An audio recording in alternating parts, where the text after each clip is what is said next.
여러분 안녕하십니까? 오원영TV 스트레이트. 오늘도 캐나다 소식나면서 출발해 보도록 하겠습니다. 사기방지센터, 연방사기방지센터가 SIN 넘버, 사회보장번호, 사기주의보를 최근 긴급 공지했습니다. 방지센터가 밝혀준 사기 유형에 따르면 연방경찰, 법원, 국세청 이런 공권력 있는 정부기관을 사칭한 사기꾼이 피해자들을 접촉해서 SIN 넘버, 즉 사회보장번호가 정지됐거나 범죄에 연루돼 있다고 경고한 뒤에 생년월일, 이름, 주소 등을 요구해서 개인정보를 탈취하는 그런 방법을 쓰고 있습니다. 핸드폰 화면에 송신자 이름, 그러니까 콜러 아이디를 밝히지 않는, 그리고 또 밝히더라도 정부기관으로 표시가 될 수 있도록 교묘하게 사기를 치고 있어서 이 소비자들은 쉽게 넘어갈 수 있습니다. 한인들도 그 피해를 당했다는 사람들이 속속 보고가 되고 있는데, 한인 주부 K모 씨의 경우에는 서비스 캐나다 상담원이라고 접근을 했다고 합니다. 최근 들어서 이 긴급 구호 지원금이라든지 또는 이 사업 대출 같은 것들을 서비스 캐나다와 국세청이 병행해서 일을 보고 있기 때문에 서비스 캐나다라고 전화를 하게 되면은 우선 움찔하기 마련이죠. 그래서 쉽게 속아 넘어가는 것 같습니다. 아무튼 이 주부는 이 SIN 넘버와 함께 이름, 집 주소, 심지어 우편번호, 하여간 개인정보 모두를 그에게 다 알려줬는데 순간 이거 사기 아닌가 하는 의심이 들었지만 이미 자신의 정보는 다 그쪽으로 넘어간 뒤였습니다. 8월 초에 인터넷 스캠 사기를 당했다는 한인도 보고가 되고 있습니다. 운전면허 시험을 예약하려고 구글로 검색해서 해당 사이트에 접속을 했더니 나중에 보니까 그 홈페이지가 통째로 가짜였다고 토로한 뒤에 이 신용카드부터 바로 정지를 했지만 안타깝다, 속이 끓는다 이렇게 하소연을 하고 있습니다. 사기방지센터는 최근에 스캠 전화가 급증했다고 주의를 요하고 있는데요. 사기 범죄 유형을 보면은 작게는 전력회사의 미납금 청구에부터 시작해서 이민성, 국세청, 심지어 인터폴이라는 정부기관까지 사칭을 해서 이 시민들을 협박하고 있습니다. 택배회사 직원으로 위장하는 경우도 있고요. 유괴 및 감금, 살해, 심지어 폭파 위협까지도 다양하게 이렇게 사회를 어지럽히고 있습니다. 이에 대해서 경찰 관계자들은 한마디로 이렇게 얘기해주고 있습니다. 정부기관은 어느 정부기관이든 정부기관은 시민들을 상대로 전화로 개인정보를 요구하는 법은 절대로 없다. 이렇게 단언하고 있습니다. 그러니 어느 정부기관을 사칭해서든 당신의 개인정보가 필요하다, 빨리 말해달라, 으름장을 놓는다면 이건 뻔뻔한 사기꾼의 음성이구나, 전화 끊으시면 되겠습니다. 의심 가는 전화 받으면 아무런 거 응답하지 마시고 그대로 끊어버리시는 것이 좋습니다.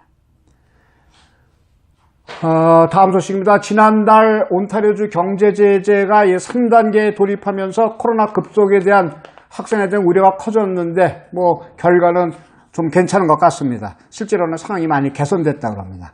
당국 자료와 보건 전문가를 인용해서 국영 CBS 방송이 보고한 바에 따르면요, 8월 한 달 동안 온타리오주의 일일 코로나 확진자 수는 크게 줄어들었습니다. 110명을 밑돌았다고 합니다.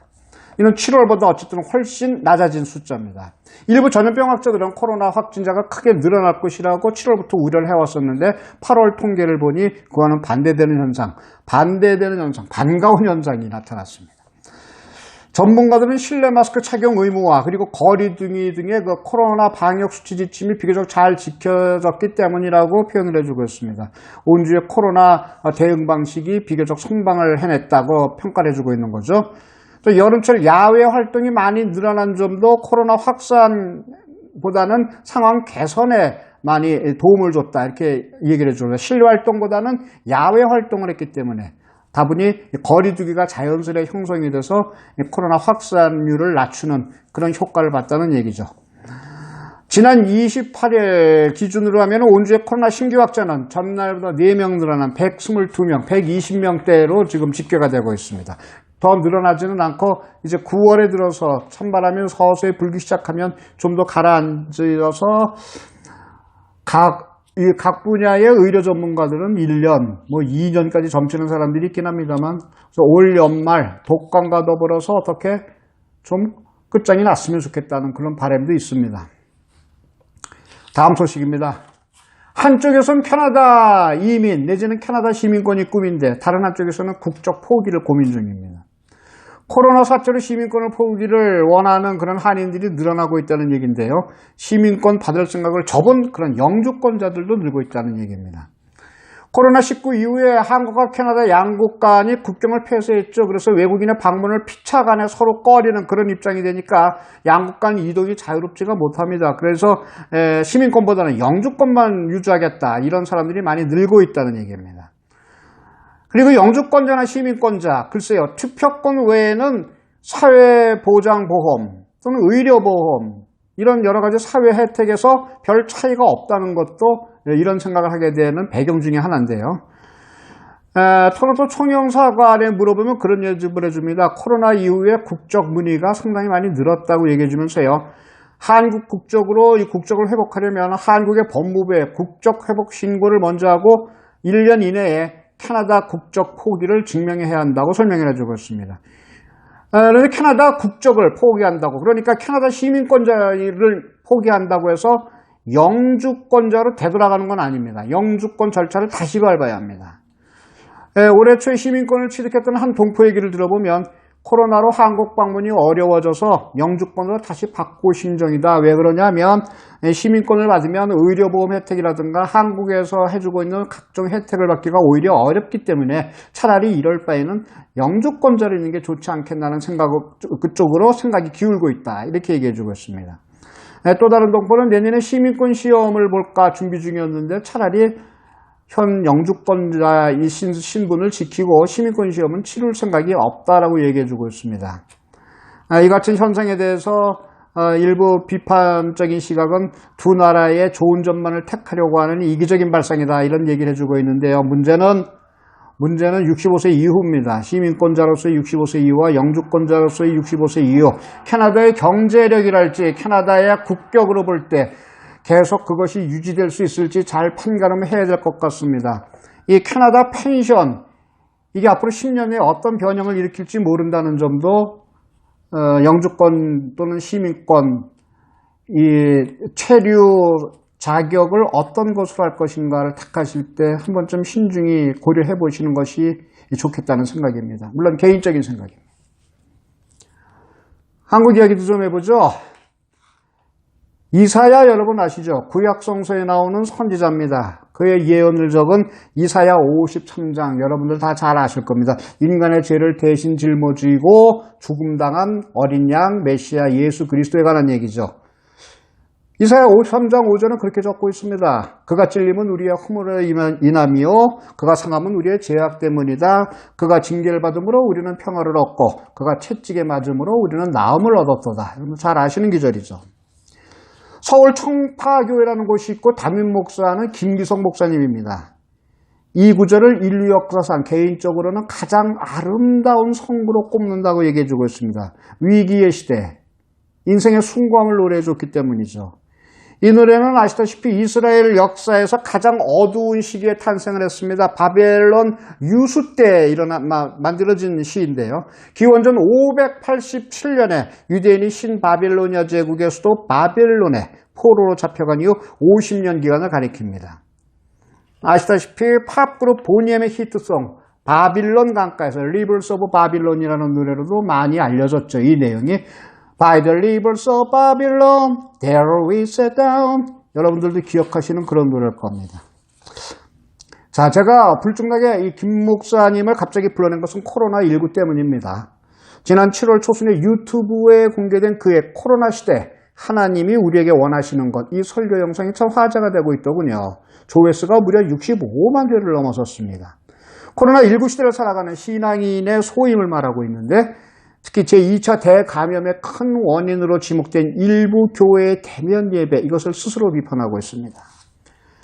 김 목사는 지금까지 우리가 건물 중심의 신앙생활을 해왔다고 철저히 반성합니다. 하지만 위기는 기회도 됩니다. 예배 공간이 무너졌어도 삶으로 예배를 드릴 수 있는 자세를 우리는 견지할 수 있다, 이렇게 권하고 있습니다. 김 목사는 이렇게 말합니다. 대면 예배를 고집할 필요가 없다. 하나님이 너 왜 교회에 안 왔어? 하고 질책하실 리가 없기 때문입니다. 우리에게 주어진 삶의 자리가 곧 예배의 자리입니다. 삶으로 드리는 예배가 쉽지는 않죠. 김 목사는 바빌론 포로 중에 한 사람인 다니엘을 예로 들고 있습니다. 다니엘은 예루살렘 성전으로부터 멀어졌지만 바빌론에 잡혀간 이후 다락방에 올라가서 예루살렘 쪽으로 난 창문에 엎드려 하루 3번씩 간절히 기도를 드렸죠. 주어진 삶의 형편에 맞게 자기의 본분을 다 지켰다는 얘기입니다. 김 목사에 따르면 코로나19는 우리가 우리에게 스스로 벌을 내린 것이라고 해석하고 있습니다. 반면에 하나님은 우리에게 잘 믿고 잘 사는 법, 극복하는 법도 일러주셨다는 것이죠. 그것은 희생과 사랑의, 즉 예수 본연의 정신을 회복하는 데 있다고 방점을 찍고 있습니다. 자연을 망치고 욕망만을 키워왔던 우리의 방만한 생활 양식을 혁명적으로 신앙적으로 되돌려야 한다는 것이죠. 지난달 30일에 있었던 김 목사 온라인 주일 설교는 더욱 구체적입니다. 교회가 무너지고 있습니다. 현장 예배를 드리지 못해서가 아니라 예수 정신을 상실했기 때문입니다. 이웃을 위험에 빠뜨리면서까지 예배 현장을 지켜야 한다고 말하고 또 그것을 참 믿음으로 포장하는 일부 왜곡된 크리스찬들 때문입니다. 예수님은 세상의 아픔과 상처를 당신의 온몸으로 감싸고 매만져 주셨습니다. 다른 이들을 살리기 위해 자기를 희생하는 것, 그것이 십자가입니다. 그 마음을 잃는다면 우리는 모든 것을 잃는 겁니다. 김 목사님의 설교 내용을 인용했습니다. 자, 참 철저한 신앙 고백이죠. 김 목사는 다시 시작할 용기를 내자며 말씀을 마무리 지었죠. 종교학자 로드니 스타크의 기독교의 발흥을 인용했는데요. 서기 165년과 251년 두 차례 역병이 로마를 흔들었을 때 이때 발벗고 나선 사람들은 바로 기독교인이었습니다. 다른 종교인, 믿지 않는 자 상관없이 아픈 자를 돌보고 스스로 자신의 목숨마저 내놓을 만큼 동분서주하면서 환자들을 돌보았습니다. 이스라엘 변방에서 출발한 작은 종교 기독교가 세계적인 종교로 커나갈 수 있었던 출발점이었습니다. 신학자 톰 라이트의 경우에도 하나님과 팬데믹에서 로마 전염병에 대처한 기독교의 정신을 설파하고 있습니다. 그 이후에 가난한 이들을 위한 병원과 호스피스가 세워졌다고 적시했죠. 한국에서도 세브란스 병원 어떻게 세워졌나 기억이 됩니다. 김 목사는 문학의 밝은 이 시대 영성가로 손꼽히기도 하는데요. 지난달 30일 설교에서 한민복 시인의 말랑말랑하는 힘, 그것을 들려주기도 했었습니다. 배가 흔들릴수록 깊이 박히는 닷, 배가 흔들릴수록 꽉 잡아주는 닷밥. 우리에게 닷밥은, 그리고 강력한 닷은 누구겠습니까? 김 목사나 우리 모두에게나 하나님입니다. 교회 자네를 바라보는 것 같은 나날입니다. 아프고 쓰립니다. 지배와 억압의 로마 제국에 살면서도 섬김과 나눔과 돌봄을 통한 평화를 꿈꿨던 하나님을 우리는 절대로 포기할 수가 없습니다. 영국의 철학자 프란시스 베이컨의 동굴의 우상이라는 것도 있죠. 일부를 보고 전체를 평가하는 오류를 범해서는 안 된다는 것입니다. 최근에 사랑 제1교회를 둘러싸고 그리고 8.15 광복 집회를 둘러싸고 정광훈 목사를 비롯해서 한국 교회를 공공의 적으로 내모는 것도 문제지만 기독교인의 자성이 또한 절박한 그런 현실입니다. 한국 종교인 2150만 명 가운데 960만 명, 거의 1000만 명은 기독교, 특히 개신교 신자들입니다. 지금 가장 비판받고 있는 개신교 신자들입니다. 바라기는 이제는 더 이상 정부 당국과 교회의 이 부질없는 충돌, 값어치 없는 싸움을 지속해서도 안 되고 모든 기독교인들은 이것을 더 이상 보고 싶어 하지 않는다는 것, 정권의 지도자들과 교계의 지도자들이 함께 성찰해야 될 문제가 아닌가 생각합니다.